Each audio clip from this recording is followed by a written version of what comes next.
Assalamualaikum warahmatullahi wabarakatuh. Dalam kesempatan ini kami dari kelompok 1B akan memaparkan analisis penerapan pelayanan publik berbasis digital di instansi.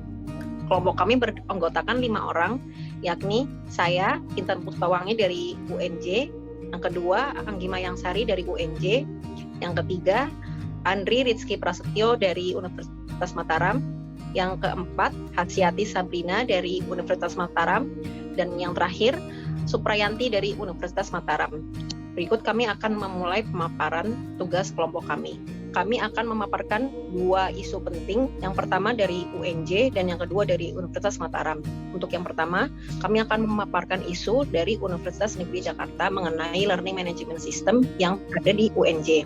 Pandemi COVID-19 telah berdampak terhadap berbagai aspek kehidupan tanpa kecuali aspek pendidikan, termasuk proses pendidikan di kampus tercinta. Online learning menjadi satu-satunya model pembelajaran yang dapat kita adopsi saat ini. Oleh sebab itu, mari bersama-sama melaksanakan pembelajaran melalui Learning Management System ini sebagai action research seiring upaya UNJ sebagai bagian universitas dengan akreditasi unggul.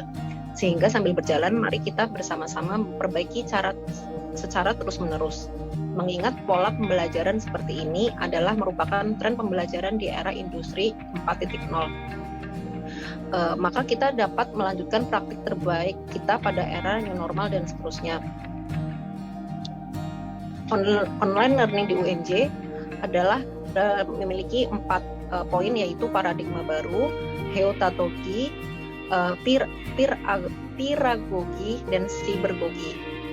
Berikut adalah tampilan dari website LMS yang terdapat di UNJ, di mana para dosen dan mahasiswa bisa mengaktifkan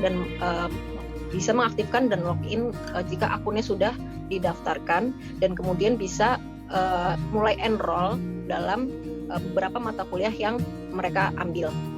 Salah satu isunya adalah sebagian besar dosen tidak menggunakan online learning UNJ untuk menunjang kegiatan belajarnya.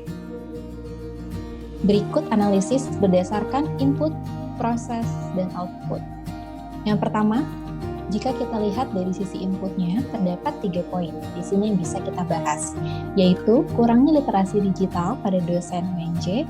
Kemudian yang kedua, sosialisasi mengenai online learning UNJ tidak dilakukan secara merata kepada seluruh dosen, sehingga masih banyak dosen yang tidak memahami bagaimana cara menggunakannya. Yang ketiga, fasilitas untuk rekaman video pembelajaran masih kurang, sehingga kurang mendukung untuk pelaksanaan atau pembuatan video ataupun materi lainnya di LMS ini.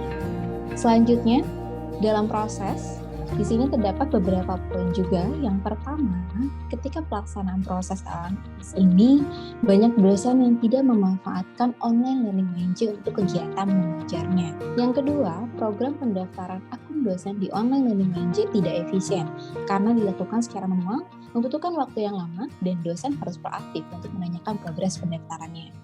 Yang ketiga, sebagian dosen mengalami kesulitan untuk mengunggah bahan ajar ke platform online learning UNJ. Selanjutnya, bagian output. Di sini, dosen harus selalu melakukan kegiatan mengajar secara sinkronus di saat pandemi COVID-19. Sehingga ketika ada pekerjaan lain yang urgent yang harus diselesaikan di waktu yang bersamaan dengan jadwal mengajar, dosen harus meninggalkan kegiatan mengajarnya atau mengganti jadwal ke hari lain. Padahal jika menggunakan online learning UNJ, kegiatan mengajar bisa tetap dilakukan secara asinkronus. Di bagian output, tidak banyak tersedia course ataupun bahan ajar di online learning UNJ. Dan poin kedua, banyak mahasiswa yang tidak bisa merasakan manfaat dari online learning UNJ. Adapun solusi yang ditawarkan ada beberapa poin. Yang pertama, sosialisasi mengenai penggunaan online learning UNJ dilaksanakan secara merata kepada seluruh dosen. Berikutnya, proses pendaftaran akun dosen dapat dilakukan melalui sistem yang terintegrasi sehingga proses pendaftaran efisien. Selanjutnya, menyediakan studio multimedia sebagai tempat untuk produksi video atau audio bahan ajar yang nantinya akan diunggah ke platform online learning UNJ. Dan menghimbau seluruh dosen untuk meningkatkan literasi digital melalui workshop, seminar, ataupun informasi yang tersedia di media sosial. Berikut adalah tampilan situs sistem informasi akademik yang dapat diakses oleh dosen maupun mahasiswa untuk Universitas Mataram. Selanjutnya, isu yang kami angkat mengenai sistem di Universitas Mataram adalah isu mengenai penerapan sistem informasi akademik atau SIA. SIA Unram hanya menunjang akademik, perkuliahan, dan kendalanya adalah tidak terdapat beberapa fitur yang dapat menunjang kegiatan proses belajar, mengajar, dan kegiatan lain. Baik, selanjutnya. Berikut adalah tampilan dari salah satu dosen untuk halaman SIA. Hanya berisi nilai, mata kuliah, serta nama dosen. Untuk bagian input, yang pertama, semua dosen dan mahasiswa aktif menggunakan SIA dalam kegiatan akademik. Namun, kurangnya fitur yang mendukung proses pembelajaran menyebabkan perlu dibuat wadah khusus lagi untuk komunikasi antar mahasiswa dan pengajar, misalnya melalui WA Group, Telegram, dan sebagainya. Yang kedua, fasilitas mengunggah hasil video ataupun materi pembelajaran masih sangat kurang. Bahkan tidak tersedia dalam situs SIA. Yang ketiga, tidak terdapat fasilitas kontrol orang tua ataupun wali terhadap perkembangan akademik mahasiswa, sehingga pendampingan orang tua tidak dapat terlaksana maksimal. Yang keempat, absensi masih dilakukan secara manual pada saat pembelajaran tatap muka secara offline. Proses kita dapat melihat yang pertama, banyak dosen yang membuat wadah baru untuk proses pembelajaran, misalnya menggunakan Google Meeting, Zoom Meeting, atau bahkan WhatsApp menjadi wadah pembelajaran secara hybrid. Yang kedua adalah dosen harus membentuk banyak WA Group baru untuk mengunggah bahan ajar atau dengan kata lain tidak melalui SIA. Yang ketiga, orang tua atau wali harus berkomunikasi dengan anaknya sehingga mendapat informasi perkembangan akademik anak tersebut.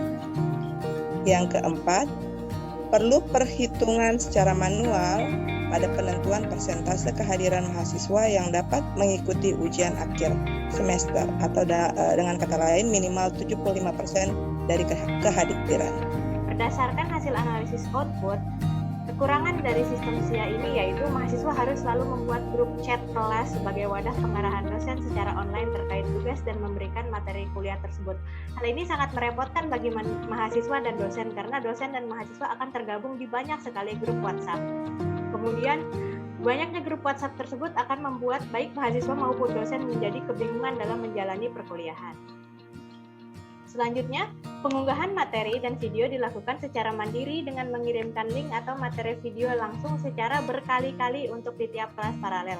Jadi untuk di Universitas Mataram, per angkatan bisa jadi terdapat 2-3 kelas perkuliahan untuk satu mata kuliah. Sehingga dosen harus mengirim bahan kuliah minimal 2 kali untuk satu angkatan. Sangat tidak efisien.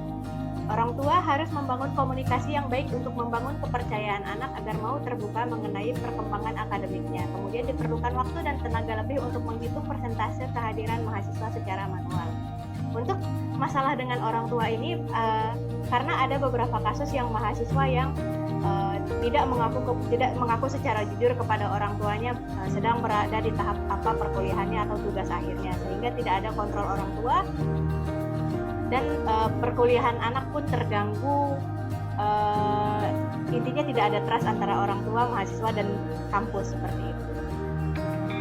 Kemudian solusi yang ditawarkan yaitu penambahan berbagai fitur pendukung kegiatan pembelajaran seperti penambahan fitur unggah RPS, materi, chat kelas, dan submit tugas yang sudah menjadi satu pada sistem yang terdapat di SIA, atau dengan kata lain tidak hanya fitur nilai dan absensi.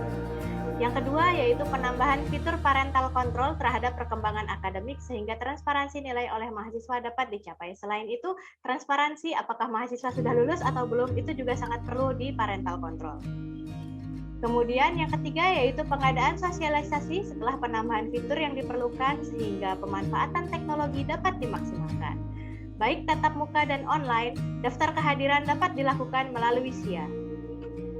Mungkin itu saja yang dapat kami sampaikan. Terima kasih banyak, semoga bermanfaat. Assalamualaikum warahmatullahi wabarakatuh.